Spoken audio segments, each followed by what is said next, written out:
नमस्कार, total health में आप सभी का स्वागत है। मैं हूं किरण भारद्वाज। वक्त भी ये कैसी पहेली दे गया, उलझने को जिंदगी और समझने को उम्र दे गया। जीवन में कई परिस्थितियां ऐसी होती हैं कि उनकी गंभीरता, उनका रूप व्यक्ति समझ नहीं पाता। ठीक उसी प्रकार कुछ स्वास्थ्य समस्याएं ऐसी होती हैं जिनमें जटिलताएं काफ़ी होती हैं, जिनका प्रारूप काफ़ी अधिक और विस्तृत होता है और किस तरह से उनके लक्षणों की पहचान की जाए वो व्यक्ति को समझ नहीं आता। आज हम बात करेंगे पार्किंसंस डिजीज यानी पार्किंसन रोग के बारे में। क्या है ये अवस्था और इससे प्रभावित व्यक्ति के जीवन में किस तरह के बदलाव करना अनिवार्य है, ये जानेंगे विशेषज्ञों से। दरअसल पार्किंसन रोग क्या होता है और किस तरह से होता है इसका प्रभाव, आइए देखते हैं इस रिपोर्ट में। शरीर के अंगों की कार्यप्रणाली मस्तिष्क से नियंत्रित होती है। कई बार मस्तिष्क के एक हिस्से में समस्या होने पर उससे नियंत्रित होने वाले अन्य अंगों की गति कम या अधिक हो जाती है। इसे मूवमेंट डिसऑर्डर कहते हैं। पार्किंसन तंत्रिका तंत्र से संबंधित रोग है। पार्किंसन रोग को क्रॉनिक डिजेनरेटिव विकार भी कहते हैं। कई कारक पार्किंसन रोग के खतरे को बढ़ाते हैं, जैसे अधिक आयु। 60 वर्ष की आयु से अधिक होने पर पार्किंसन रोग होने की संभावना बढ़ जाती है। आनुवंशिक कारक, पूर्व में मस्तिष्क में लगी चोट, हानिकारक रसायन जैसे कीटनाशक और अन्य प्रदूषक तत्वों के संपर्क में आना, कुछ दवाओं का सेवन। महिलाओं की तुलना में पुरुषों में पार्किंसन रोग होने की संभावना अधिक होती है। पार्किंसन रोग समय के साथ बढ़ता है और रोग के लक्षण धीरे धीरे बढ़ते हैं जो रोगी के जीवन को प्रभावित करने लगते हैं। इन समस्याओं को कम करने के लिए दवाओं और इलाज की आवश्यकता होती है। दवाओं के अलावा ब्रेन स्टिमुलेशन भी मूवमेंट डिसऑर्डर जैसे पार्किंसन की बीमारी में काफी कारगर है। नई तकनीकों से पार्किंसन रोग को काफी हद तक नियंत्रित किया जा सकता है। जीवन शैली में बदलाव से पार्किंसन रोगी के जीवन को बेहतर बनाने में सहायता मिलती है। किरण भारद्वाज, डीडी न्यूज।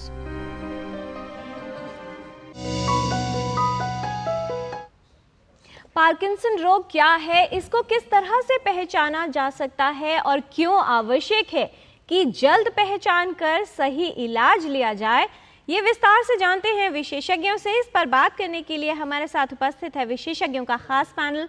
तो आइए उनसे आपका परिचय करा दें। हमारे साथ हैं डॉक्टर राजेंद्र के धमीजा, आप एक्सपर्ट हैं movement disorder, professor neurology and director institute of human behaviour and allied sciences. आज के डिस्कशन में शामिल रहेंगे हमारे साथ doctor Achal Srivastava, professor neurology, all India institute of medical sciences, New Delhi. दोनों ही विशेषज्ञों का स्वागत करते हैं। पार्किंसन डिजीज क्योंकि एक न्यूरो डिजेनरेटिव अवस्था है, कई सारी जटिलताएं इसके साथ जुड़ी हैं। व्यक्ति के सामान्य जीवन से लेकर उसकी पूरी जो गुणवत्ता है वो भी प्रभावित होती है। ऐसे में देखभाल कैसे की जा सकती है ये विशेषज्ञ आपको बताएंगे। इस विषय से संबंधित अगर आप कोई प्रश्न पूछना चाहते हैं या फिर आपकी कोई समस्या है जिसका समाधान आप लेना चाहते हैं तो हमारे टोल फ्री नंबर पर आप कॉल कर सकते हैं। नंबर है 1800111234। आप अपने प्रश्न ईमेल के माध्यम से भी हम तक पहुंचा सकते हैं। ईमेल एड्रेस है ddnewstotalhealth@gmail.com। तो आइए जानकारी की शुरुआत करते हैं और समझते हैं विस्तार से पार्किंसन रोग के बारे में और उससे होने वाली जटिलताओं के बारे में कुछ समाधान तलाशने की कोशिश करते हैं। सबसे पहले डॉक्टर राजेंद्र धमीजा, आपसे ही समझना चाहेंगे, पार्किंसन रोग जिसे न्यूरो डिजेनरेटिव डिसऑर्डर कहा जाता है, उम्र के साथ इसका खतरा बढ़ता है। अगर व्यक्ति के जीवन की बात की जाए, क्वालिटी ऑफ लाइफ की बात की जाए, किस तरह से ये रोग प्रभावित करता है और क्यों चैलेंजिंग हो जाता है, चुनौतीपूर्ण हो जाता है आने वाला जीवन? नमस्कार। पार्किंसन रोग जो है उम्र दराज की बीमारी है और ये ज़्यादातर 65 साल के बाद होती है। अभी कुछ यंग लोगों में भी देखने को मिला है जो अनुवांशिक है जी, लेकिन ज़्यादातर जो है वो 65 के बाद ही लोगों में देखा गया है। और इसके जो मेन लक्षण हैं वो ज़्यादातर यही कि एक साइड से आपके हाथ के कंपन होना, गति में स्लो आना, हर काम में ज़्यादा समय लगना या अकड़न आना शरीर में। ये शुरुआत एक तरफ से होती है लेकिन धीरे धीरे करके उम्र के साथ साथ ये बीमारी भी बढ़ती है और फिर जो बैलेंस की प्रॉब्लम आती है, जो फॉल्स हो सकते हैं और धीरे धीरे जो है और जटिलताएं बढ़ती हैं और इसको अलग अलग अवस्थाओं में देखा गया है। प्रारंभिक जो अवस्था है शुरू के 5-6 साल में, जब दवाएं भी बहुत अच्छी असर करती हैं जी। और मरीज़ ठीक तरह से रह सकता है, पर धीरे धीरे बीमारी बढ़ने के साथ, क्योंकि ये एक प्रोग्रेसिव डिजीज़ है और जैसे आपने कहा न्यूरो डिजेनरेटिव डिजीज़ है और ये बीमारी बढ़ती है, तो इसको हम कंट्रोल कर सकते हैं। आज हमारे पास बहुत सारी दवाएं हैं और ये आपके दर्शकों के लिए मैं बताना चाहता हूँ कि ये हमारे जो मस्तिष्क में एक रसायन है डोपामीन जी, वो उसकी कमी से ये बीमारी होती है और हम बाहर से जितनी दवाएं देते हैं या वो डोपामीन की रिप्लेसमेंट के लिए हम देते हैं ताकि हम बाहर से डोपामीन दे पाएँ। राइट। डॉक्टर अचल श्रीवास्तव, क्योंकि ये बीमारी जो है इसकी शुरुआत तब हो रही है जैसे जैसे व्यक्ति की उम्र बढ़ने लगती है, तो आम तौर पर जब इस तरह के बदलाव आते हैं तो व्यक्ति को यही लगता है कि शायद ये उम्र बढ़ रही है, तो उसका एक लक्षण हो सकता है और ये सोचकर काफ़ी लक्षणों को नज़रअंदाज कर दिया जाता है। वहीं अगर एक दूसरा ग्रुप देखा जाए जिसमें अर्ली ऑनसेट की बात हो रही है, जहां पर व्यक्ति को बीमारी के लक्षण जल्द शुरुआत होगी, क्या इन दोनों में आप फर्क देखते हैं पहचान के नज़रिए से, और क्या कोई ऐसे कारक हैं अगर वो उपस्थित हो तो व्यक्ति में अर्ली ऑनसेट यानी बीमारी जल्द होने की संभावना बढ़ेगी? आजकल ज्यादा पहचान में आ रहा है। पहली बात तो आपने बड़ी अच्छी बताई कि ये बीमारी की शुरुआत में लक्षण पे लोग ज्यादा ध्यान इसलिए नहीं देते, उनको लगता है उम्र बढ़ गई है शायद इसलिए सुस्त हो गए हैं और इसलिए शायद कुछ कंपन भी हो रहा है। ये दोनों ही लक्षण ज्यादा उम्र में भी बिना बीमारी के भी हो सकते हैं, तो इसलिए लोगों को लगता है कि शायद ये बीमारी नहीं है, ये उम्र की ही बात है, तो उस पर ज्यादा ध्यान नहीं देते, ये ज्यादा उम्र की बात है। लेकिन आपने जो कम उम्र के पार्किंसन डिजीज की बात कर रही है, तो कम उम्र में भी पार्किंसन डिजीज होता है। 45 से नीचे होने पे इसको हम लोग कम उम्र का पार्किंसन बोलते हैं और उसमें ज्यादातर कोई ना कोई आनुवंशिक कारण होता है। उसमें जीन्स की तलाश की जाती है और आजकल टेस्टिंग फैसिलिटी मौजूद है और उसमें निकल के आता है कि किस तरह के जीन है। इस समय काफी सारे जीन्स मौजूद हैं, करीब करीब 15-20 तरह के जीन्स पाए गए हैं जो कि पार्किंसन डिजीज का प्रोड्यूस कर सकते हैं। दिन पर दिन नए जीन्स निकलते आ रहे हैं। तो अब ये कम उम्र वालों में कोई जेनेटिक कारण होने की संभावना ज्यादा होती है और ज्यादा उम्र के मरीज में, जैसा कि अभी डॉक्टर धमीजा सर ने बताया कि जो है आपके अंदर डोपामिन केमिकल की कमी होने लगती है, डीजेनरेशन की प्रोसेस से होने लगती है। अब हम अगर कम उम्र के लोगों की बात करें तो उसमें भी कमी डोपामिन की ही है, लेकिन बात यह है कि उसका कारण बिल्कुल मोस्ट ऑफ द टाइम आनुवंशिक है। तो लक्षण भी वही सब होते हैं, जैसे कंपन एक तरफ शुरुआत होती है, स्टिफनेस आ जाती है, कड़ापन अकड़न आ जाती है और सुस्त हो जाता है आदमी। तो लक्षण लगभग वही है। उम्र कम रहती है, 35-40-45 उम्र में आने लगते हैं लक्षण, और ज्यादा उम्र में भी लक्षण वही है, लेकिन आनुवंशिक कारण होने की संभावना कम होती है। जी डॉक्टर धमीजा, जब व्यक्ति को इन लक्षणों की शुरुआत होती है, अगर किसी दूसरे रोग की बात की जाए, मान लीजिए एक ऑर्गन की बीमारी है, एक ही भाग प्रभावित होता है, लेकिन पार्किंसन डिजीज हो या दूसरे रोग हो, मोटर मूवमेंट डिसऑर्डर्स की बात करें या न्यूरो से रिलेटेड जो दूसरी बीमारियां होती हैं, क्यों ऐसा है कि न सिर्फ मस्तिष्क का एक भाग बल्कि जो दूसरी क्रियाएं हैं जो व्यक्ति के जीवन को बाधित कर सकती हैं, उन पर भी प्रभाव आने लगता है? बिल्कुल ठीक कहा किरण जी आपने। जो पार्किंसन का आजकल जो हमारी अंडरस्टैंडिंग है पिछले 20 सालों में, वो बिल्कुल बदल रही है और ये इसके साथ साथ जो डोपामिन की डेफिशिएंसी जो है, जो डोपामिन की कमी है एक ब्रेन के एक हिस्से से जो प्रोड्यूस होता है, उसके साथ साथ ब्रेन के दूसरे हिस्सों में भी इफेक्ट है। तो शुरुआत से अगर आप देखें तो पार्किंसन की डायग्नोसिस से 10 से 20 साल पहले से ही लक्षण आने शुरू हो सकते हैं। जैसे आपकी स्मेल में सूंघने की शक्ति जो है वो कम होना, जिसको हम एनोस्मिया या एनोस्मिया बोलते हैं जी। साथ में रात को सोते हुए नींद में बुरे सपने देखना या हाथ पैर चलाना या टांगे चलाना या स्लीप में चलना, ये एक ऐसे प्रोड्रोमल सिम्टम जिनको बोलते हैं जो 10 से 15 साल पहले से आ सकते हैं। और शुरुआत में अगर इन चीज़ों को पहचान की जाए, जैसे कब्जी का होना, ये भी एक बहुत बड़ा सिम्टम हो सकता है। ये सारे प्रोड्रोमल सिम्टम्स हैं जो कि डायग्नोसिस के 10 से 15 साल पहले हो सकते हैं। लेकिन आपने बात की दिनचर्या की, लाइफ क्वालिटी ऑफ लाइफ की, तो ये बहुत इंपॉर्टेंट है कि ऐसे लोगों में हर चीज़ स्लो होती है। तो आपका जो समय है, चाहे आप चलते हैं तो छोटे छोटे कदम लेके चलते हैं, थोड़ा झुकना शुरू करते हैं, तो ये सब चीज़ें हैं, कब्जी जैसे मैंने आपको बताया है, या शरीर में दर्द होना, ये भी एक बहुत बड़ी समस्या है कि लोग जो है न्यूरोलॉजिस्ट की बजाय किसी और डॉक्टर के पास जाते हैं क्योंकि उनके बैक में पेन हो रही है या जोड़ों में दर्द हो रहा है। और ख़ासकर अभी हम बात कर रहे थे यंग ऑनसेट पार्किंसन की, तो यंग ऑनसेट पार्किंसन के और भी कारण हो सकते हैं, पार्किंसन जैसी बीमारियां हो सकती हैं। तो ये एक रूल ऑफ द थंब है कि अगर 45 साल से पहले अगर किसी को पार्किंसन डिजीज के लक्षण हैं तो बिल्कुल अच्छे से जांच करानी चाहिए, कहीं और बीमारी तो नहीं है जैसे विल्सन डिजीज है या और यंग ऑनसेट पार्किंसोनिज्म जिसको हम बोलते हैं, वो कारण हो सकते हैं। तो एक इम्पॉर्टेंट चीज़ है कि अगर ऐसे लक्षण यंग एज में आते हैं तो आपको न्यूरोलॉजिस्ट के पास जाना चाहिए और सारे जांच कराने चाहिए ताकि पता लगे कि ये वाकई में पार्किंसन है या उससे मिलती जुलती कोई और बीमारी है। जी, बहुत महत्वपूर्ण बात है। हालांकि ये जो तमाम लक्षण जिनकी अभी हमने बात की है, जिसमें कॉन्स्टिपेशन है, डाइजेशन अगर अफेक्टेड हो रहा है या रात को बुरे सपने आ रहे हैं, डॉक्टर अचल श्रीवास्तव, बहुत से लोग होंगे जो इन लक्षणों के बारे में सुन के चिंतित हो जाएंगे। तो किस तरह से या कितना मुश्किल होता है विशेषज्ञों के लिए ये पहचान कर पाना कि ट्रेमर्स हो रहे हैं या दूसरे लक्षण हैं वो पार्किंसन डिजीज की वजह से ही हैं? डायग्नोसिस कैसे किया जाता है? पहले तो मैं कहना चाहूंगा कि अभी जो लक्षणों की हम लोग बात कर रहे हैं, जैसे कि कॉन्स्टिपेशन हो जाना या फिर जो है सूंघने की शक्ति में कुछ गड़बड़ी आना, तो ये इसके बहुत सारे कारण होते हैं। तो ऐसा नहीं कि हर मरीज जिसको कॉन्स्टिपेशन होगा ये समझने लगे कि उसको कल को पार्किंसन डिजीज हो जाएगा, लेकिन हो सकता है विशेषज्ञ को दिखाया जाए। हो सकता है, बिल्कुल। तो वो रिट्रोस्पेक्ट की बात है, बाद में हम पूछ सकते हैं, हिस्ट्री में मिलता है। तो इसका ये अर्थ नहीं है कि जिसको भी कॉन्स्टिपेशन हो वो भागता हुआ धमीजा सर के पास या मेरे पास आ जाए, चेक करिए मुझे कहीं कल को पार्किंसन तो नहीं हो जाएगा, ऐसा नहीं है। तो इसलिए जो है ये हम लोग पूछते हैं, बाद में समझ में आता है कि हाँ इनको काफी समय से हिस्ट्री है। ये बहुत से लक्षण है जो प्रोड्रोम में मौजूद रहते हैं, धीरे धीरे बाद में पार्किंसन हो जाता है। तो इसमें लेकिन परेशानी की बात यह है कि ये सब होने के बावजूद कोई अभी हमारे पास इस प्रकार के उपाय करंट में नहीं है कि अगर हम सस्पिशियस हैं कि आपको कल को पार्किंसन हो सकता है तो कुछ इलाज करें और उससे आपको पार्किंसन डिजीज न हो या न होने पाए या बहुत देर से हो, इस तरह के उपाय अभी करंट में उपलब्ध नहीं है।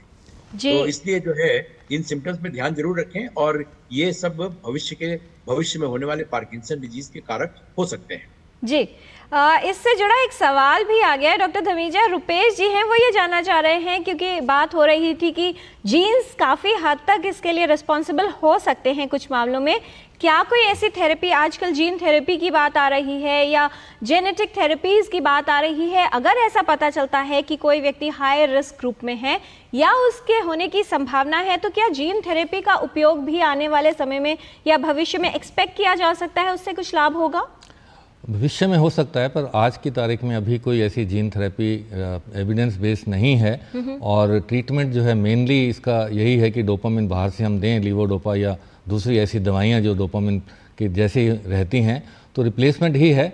लेकिन जो अनुवांशिक जेनेटिक पार्किंसन डिजीज की हम बात करते हैं तो इम्पॉर्टेंट ये है कि जांच कराएं और जेनेटिक अगर कोई जीन मिलता है तो फिर आगे उसकी संभावना ये है कि फैमिली में किसी और को तो नहीं हो सकता है और ऐसी और कोई बीमारी तो नहीं है जिसे जो मिलती जुलती पार्किंसन डिजीज की है। तो जब कम उम्र दराज के लोगों में पार्किंसन होती है तो ये इम्पॉर्टेंट है कि उसको जाँच कराएँ और अगर जांच में कुछ मिलता है तो फिर आगे उसके लिए प्रोसेस है। लेकिन ट्रीटमेंट के हिसाब से अभी साइंस ने ऐसी कोई तरक्की नहीं की हम जीन बदल दें। हो सकता है कि आने वाले समय में ऐसी तरक्की हो, ऐसी इन्वेंशन हो जिससे हम जेनेटिक मेकअप बदलें या जीन थेरेपी करें। जी, क्योंकि जीन थेरेपी दूसरे रोगों में काफ़ी प्रयोग की जा रही है, तो हो सकता है आने वाले समय में पार्किंसन डिजीज़ के लिए भी इसका उपयोग किया जा सके। डॉक्टर अचल श्रीवास्तव, क्योंकि ये रोग धीरे धीरे बढ़ता है और समय के साथ अलग अलग जटिलताएं उत्पन्न होती है, कितनी आवश्यकता है कि जो परिवार के सदस्य हैं उनको जानकारी हो, खास तौर पर जब केयर गिविंग की बात आती है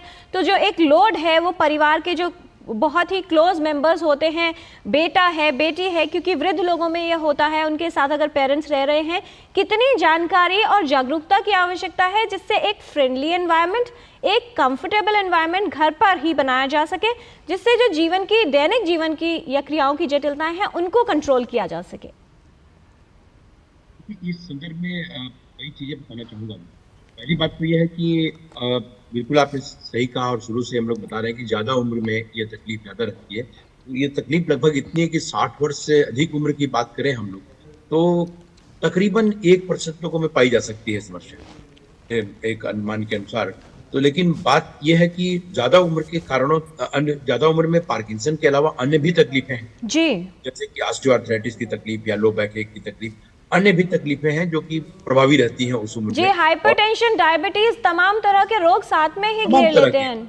जी बिल्कुल। तो इतने सारे समस्याओं के साथ में पार्किंसन डिजीज भी अगर किसी को है, और उसके अलावा पार्किंसन डिजीज के अपनी कॉम्प्लिकेशन, पहले 5-7 वर्ष तो बड़े अच्छे गुजरते हैं, अभी सर ने बताया 5-7 वर्ष बड़े अच्छे गुजरते हैं, दवा भी बड़े अच्छी तरह काम कर रही, तो उसके बाद उसमें धीरे धीरे जटिलताएं आनी शुरू हो जाती है।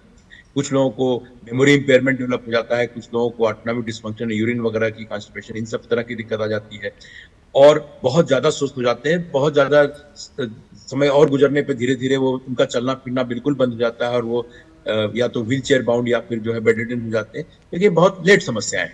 ज्यादातर मरीज जो है इस तरह की स्थिति में होते हैं कि खुद अपना काम कर लेते हैं। उम्र के साथ साथ ये सब समस्याएं आने पे और जैसे जैसे बीमारी बढ़ती है, जैसा अभी हम लोग बात कर रहे हैं कि रोकने के उपाय नहीं है, ऐसी कोई दवाएं उपलब्ध नहीं जिससे इसकी बढ़ने की प्रक्रिया को रोका जा सके। तो ऐसी स्थिति में दिन पर दिन बीमारी बढ़ती ही जाती है, और कुछ समय बाद बेडरिडन स्टेज में मरीज पहुंच जाता है। बाद में उसमें चेस्ट में इन्फेक्शन भी होने की संभावना बढ़ जाती है, यूरिन में इन्फेक्शन होने लगता है।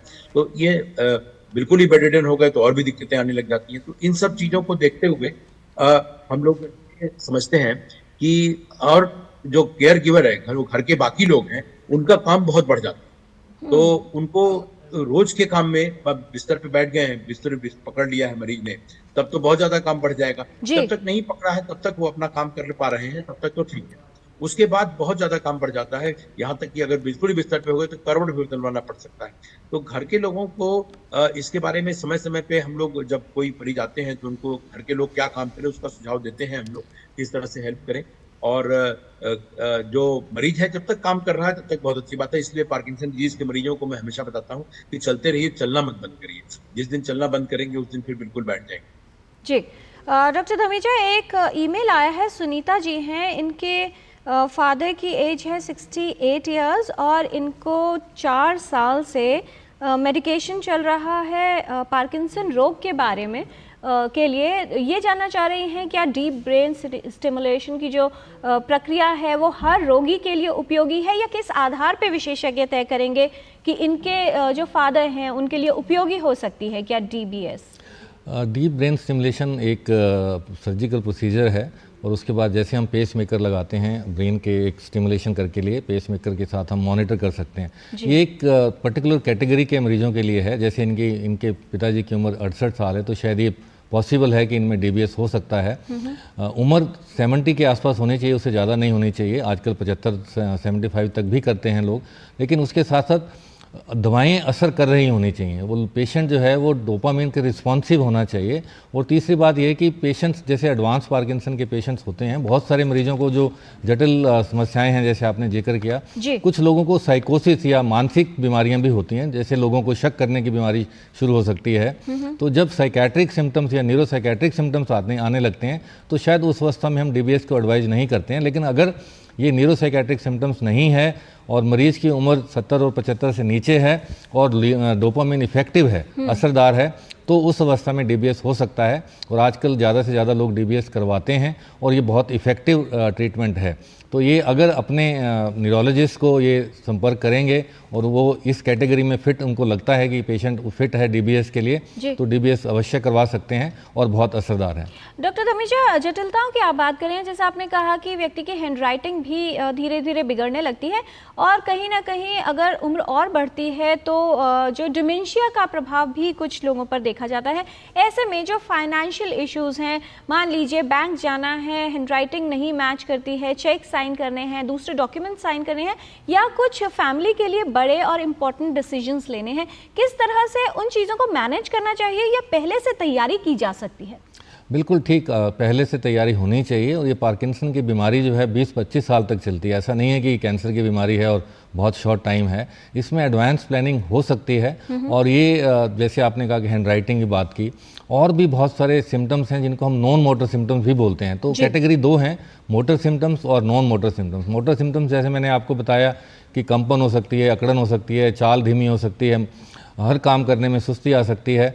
और गिरना शुरू हो सकता है। तो नॉन मोटर सिम्टम्स में सूंघने वाली शक्ति जाना है, या फिर आपकी मेमोरी प्रॉब्लम्स हैं, आपके साइकोलॉजिकल प्रॉब्लम्स हैं, आपकी हैंडराइटिंग भी उसमें आ सकती है, कॉन्स्टिपेशन आ सकती है, और सबसे ज़्यादा इंपॉर्टेंट है कि आपकी खाने की जो स्वलोइंग है उसमें प्रॉब्लम हो सकती है। और अगर उसमें प्रॉब्लम होती है तो फिर एस्पिरेशन हो सकती है, यानी कि आपका जो खाना है वो सांस की नली में जा सकता है और उससे फिर एस्पिरेशन निमोनिया हो सकता है। और ये सब जो कॉम्प्लिकेशंस हैं एडवांस स्टेज में आती हैं, और इनके कॉम्प्लिकेशंस को हम डिस्कस करते हैं। और आज के कार्यक्रम का आपका उद्देश्य यही है कि लोगों में जागरूकता पैदा करना। और अभी हाल ही में 11 अप्रैल को हमने वर्ल्ड पार्किंसन डे मनाया है, पिछले हफ्ते ही मनाया है। तो ऐसे कार्यक्रमों के हिसाब से के अनुसार हम लोगों को जागरूक करते हैं कि अगर उनके परिवार में या उनको पार्किंसन की बीमारी है तो उनको कैसे मैनेज करना चाहिए, कैसे प्लानिंग करनी चाहिए, और क्या क्या आने वाले 5 सालों में, आने वाले 10 सालों में, आने वाले 15 सालों में क्या कॉम्प्लिकेशंस हो सकती हैं, क्या जटिलताएं हो सकती हैं, क्यों होता है पार्किंसन डिजीज, डोपामिन की डेफिशिएंसी के साथ और क्या हो सकता है। जैसे हम कहते हैं कि मस्तिष्क में प्रोटीन के गुच्छे जो हैं वो बनते हैं, जिनको हम लुई बॉडी बोलते हैं। तो ये एक ऐसी चीज़ें हैं जो लोगों को पता होनी चाहिए ताकि वो अपना प्लानिंग कर सकें। जी बिल्कुल, जानकारी होनी चाहिए, और सही जानकारी के लिए ही जागरूकता का ये सिलसिला टोटल हेल्थ के माध्यम से हम आप तक पहुंचाते हैं। और टोटल हेल्थ में फिलहाल समय हो गया है रैपिड फायर क्वेश्चंस राउंड का, जिसमें हम कुछ और भ्रमों को दूर करने की कोशिश कर रहे हैं। छोटे सवाल और बहुत छोटे जवाब। पहला सवाल डॉक्टर धमीजा आपसे कि क्या ट्रेमर्स यानी हाथ कांपना और स्लो मूवमेंट होना सामान्य लक्षण है बढ़ती उम्र का? देखिए, ये अगर अकड़न और कंपन दोनों चीज़ें हैं तो पार्किंसन हो सकती है। ज़्यादातर एज के हिसाब से जो ट्रेमर्स होते हैं वो दोनों हाथों में होते हैं। जी डॉक्टर अचल श्रीवास्तव, क्या पार्किंसन रोग सिर्फ मस्तिष्क को ही प्रभावित करता है, दूसरे क्रियाओं को नहीं? अन्य क्रियाओं को भी प्रभावित करता है, लेकिन बेसिक थीम उसकी मस्तिष्क ही है, मस्तिष्क और उससे संबंधित स्नायु तंत्र। जी डॉक्टर धमीजा, क्या पार्किंसंस डिजीज और पार्किंसोनिज्म प्लस सिंड्रोम एक ही अवस्था है? नहीं, बिल्कुल अलग अलग हैं। पार्किंसन डिजीज अलग है जो जेम्स पार्किंसन के नाम से है, और पार्किंसोनिज्म में और बीमारियां आती हैं 3-4, और उनके रेड फ्लैग्स हैं जिससे पता लगता है कि ये पार्किंसोनिज्म है या पार्किंसन प्लस है। जी डॉक्टर अचल श्रीवास्तव, क्या ये समस्या महिलाओं की अपेक्षा पुरुषों में अधिक होती है? यह बिल्कुल सही है, और यह ऐसा हमारी स्टडी में भी निकला था। हम लोगों ने 2001 में स्टडी किया था, उसमें आया था। जी डॉक्टर धमीजा, क्या मस्तिष्क का अधिक उपयोग करने से यानी ओवर स्ट्रेस करने से, किसी तरह की इंजरी की वजह से या कुछ विशेष दवाओं से भी इस रोग के होने का खतरा बढ़ सकता है? बिल्कुल, कुछ विशेष दवाएं हैं जो साइकेट्रिस्ट यूज करते हैं, और हेड इंजरी से, रिपीटेड हेड इंजरी से हो सकता है। लेकिन मस्तिष्क को ज़्यादा यूज करने का मतलब है कि आप ब्रेन को एक्टिव करते हैं, उससे पार्किंसन नहीं होता है, लेकिन हेड इंजरी से और दवाओं से हो सकता है। जी डॉक्टर अचल, क्या इसके लक्षण सभी में होते हैं, सारे लक्षण, और क्या शुरुआती अवस्था में ही आ जाते हैं? नहीं, शुरुआत में कम लक्षण होते हैं और धीरे धीरे सारे लक्षण आ जाते हैं। तो ये सभी में सभी लक्षण हर समय नहीं मिलते। जी, यदि समय के साथ व्यक्ति की चाल धीमी हो जाए, बोलने की गति धीमी हो जाए, तो क्या ये पार्किंसन का लक्षण हो सकता है डॉक्टर? बिल्कुल हो सकता है, बिल्कुल हो सकता है। और बोलने में दिक्कत होना, और धीरे धीरे चलना या झुक के चलना, और चेहरे पे जो आपकी भावनाएं हैं, भावुक वो ना आना, या मास्क लाइक जिसको हम फेस बोलते हैं, ये सब पार्किंसन के लक्षण हो सकते हैं। क्या पार्किंसन से प्रभावित व्यक्ति स्विमिंग या ड्राइविंग कर सकता है डॉक्टर अचल? देखिए, इसमें ये बताना चाहूंगा मैं कि जब एडवांस स्टेज हो जाएगी तब तो मुश्किल हो जाता है, लेकिन शुरू के माइल्ड स्टेज में तो बिल्कुल संभव है। तो इसलिए ये मरीज की अपनी स्थिति को देख के डिसाइड किया जाएगा कि कर सकता है नहीं। जी, क्या ऐसे रोगियों में नींद संबंधित समस्याएं भी होती हैं डॉक्टर धमीजा? बिल्कुल हो सकती हैं। जैसे मैंने बताया कि नींद में चलना, नींद में टांगे चलाना, नींद में भयानक सपने देखना, ये सब हो सकता है। डॉक्टर श्रीवास्तव, क्या पार्किंसन रोग को पूरी तरह से ठीक यानी क्योर किया जा सकता है? नहीं, बिल्कुल नहीं है। डिजेनरेटिव डिजीज है और दिन प्रतिदिन बढ़ता ही जाता है। न तो इसको रोकने की संभावना है, न हो सकने से बचाने की संभावना है। तो बहुत से लोग ये जरूर जानना चाहेंगे डॉक्टर धमीजा कि अगर क्योर नहीं हो सकता तो जल्द पहचान और इलाज से क्या लाभ होगा? बिल्कुल ठीक है, क्योंकि शुरुआत में दवाएं बहुत अच्छे असर करती हैं, 6 से 7 साल, और नॉर्मल लाइफ व्यतीत कर सकता है मरीज। तो बहुत ज़रूरी है कि समय पे इसकी जांच से डायग्नोसिस हो और उसकी ट्रीटमेंट शुरू हो। डॉक्टर अचल, क्या ये जो ट्रीटमेंट के लिए दवाएं दी जाती हैं, इनके कॉम्बिनेशंस में बदलाव अनिवार्य होता है, क्योंकि कुछ समय के बाद दवाओं का असर कम होने लगता है? ये बिल्कुल सही है। शुरुआत में बहुत, जो हम लोग बार बार बता रहे हैं, शुरुआत में बहुत अच्छा असर आता है दवाओं का। एक ही दवा पे मरीज को बहुत अच्छा असर आ रहा होता है। धीरे धीरे हमें अलग अलग प्रकार के कॉम्बिनेशन यूज करने पड़ते हैं, जिससे कि मरीज अपना काम कर सके। जी डॉक्टर धमीजा, बहुत से लोग ये मानते हैं कि ये जो दवाएं हैं जो दी जाती हैं पार्किंसंस डिजीज के ट्रीटमेंट के लिए, इनके दुष्प्रभाव या कुछ लोगों में लत भी हो सकती है, क्या ऐसा सही है? शुरुआत में तो बहुत अच्छे से असर करती हैं, जैसे सभी लोग बता रहे हैं, लेकिन धीरे धीरे दवाओं के साइड इफ़ेक्ट्स भी होते हैं और बीमारी भी बढ़ती है, तो दोनों के कम्बिनेशन से बीमारी बढ़ सकती है। क्या डीप ब्रेन स्टिमुलेशन जो है वो सिर्फ उन रोगियों के लिए है जिन्हें दवाएं असर नहीं कर रही, डॉक्टर श्रीवास्तव? जिनमें दवाओं का अच्छा असर आ रहा है और एक्स्ट्रा असर आ रहा है, हम लोग उसको डिस्काइनेसिया बोलते हैं, वो अनकंट्रोल्ड मूवमेंट होने लगता है, वो सबसे अच्छे मरीज हैं जिन्हें जीबीएस से फायदा होने की बहुत ज्यादा उम्मीद। जी डॉक्टर धमीजा, क्योंकि ये रोग धीरे धीरे बढ़ता है तो लोगों को लगता है कि इसके लिए चिंता करने की कोई बात ही नहीं है, तो इस पर ध्यान ना दिया जाए? नहीं, बिल्कुल ध्यान देना चाहिए। और चिंता का जो है, चिंता का मतलब ये नहीं है कि आप इसी के बारे में सोचते रहें, नॉर्मल लाइफ व्यतीत कर सकते हैं ऐसे मरीज, और शुरुआत में तो बिल्कुल एक नॉर्मल लाइफ की तरह लोग जीते हैं। जी डॉक्टर अचल, क्या ऐसे लोगों में जिनमें पुअर बैलेंस हो जा रहा है, यानी चाल को संभालने में समस्या है, छड़ी लेकर चलना या मसाज करवाना उनके लिए लाभकारी हो सकता है? देखिए, इसमें जो चौथा प्रमुख लक्षण है इस बीमारी का, पोस्चरल इनस्टेबिलिटी बोलते हैं हम लोग, तो उसका अर्थ यही है कि इम्बैलेंस हो जाता है। और जिनमें इम्बैलेंस है ज्यादा, जैसा अभी हम बता रहे हैं कि हर लक्षण सभी में उतने ही बराबर मात्रा में नहीं रहते हैं, तो जिसमें ज्यादा इम्बैलेंस है उनकी गिरने की संभावना बहुत बढ़ जाती है। जी। तो उन लोगों को अगर स्टिक लेके चलते हैं जरूर निश्चित रूप से हेल्प मिलेगी। और कुछ खास स्थितियां हैं जिसमें एक खास प्रकार के स्टिक्स भी आती हैं, जो छोटे पदों से छोटे छोटे स्टेप्स में चल रहे हैं। कई बार एक गेट फ्रीजिंग की समस्या आ जाती है, उसमें एक खास प्रकार की स्टिक है, लेजर केन बोलते हैं, उसका उपयोग किया जाता है, जिसमें उन्हें फायदा होता है चलने में। एक वाक्य में डॉक्टर धमीजा क्या संदेश देना चाहेंगे उन तमाम लोगों को जिनके घर में कोई पार्किंसन रोगी है, या ऐसे लोगों को जिनको ये रोग होने की संभावना है? मेरा यही संदेश है कि अपने ब्रेन की जो हेल्थ है उस पर भी ध्यान दें, और पार्किंसन जैसी और भी बहुत सारी बीमारियां हैं जिनको हम डिले कर सकते हैं, जिनको हम अच्छे से कंट्रोल कर सकते हैं। अपने लाइफस्टाइल को अच्छे से रखें और ब्रेन हेल्थ पर ध्यान दें। There is no health without brain health. Definitely.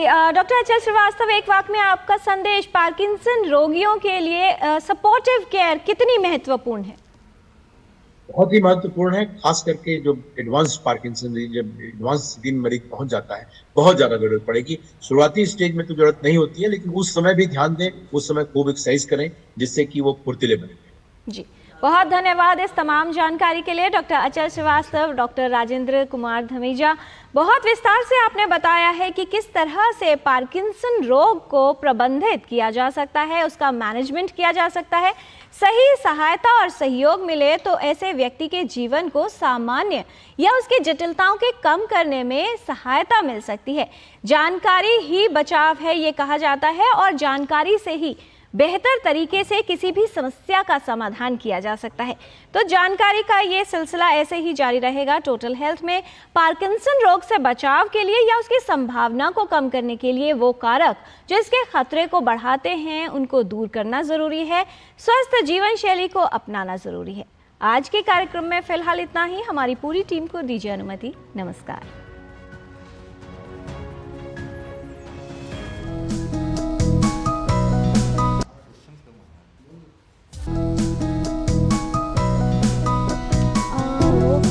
Sir अभी पैचिंग का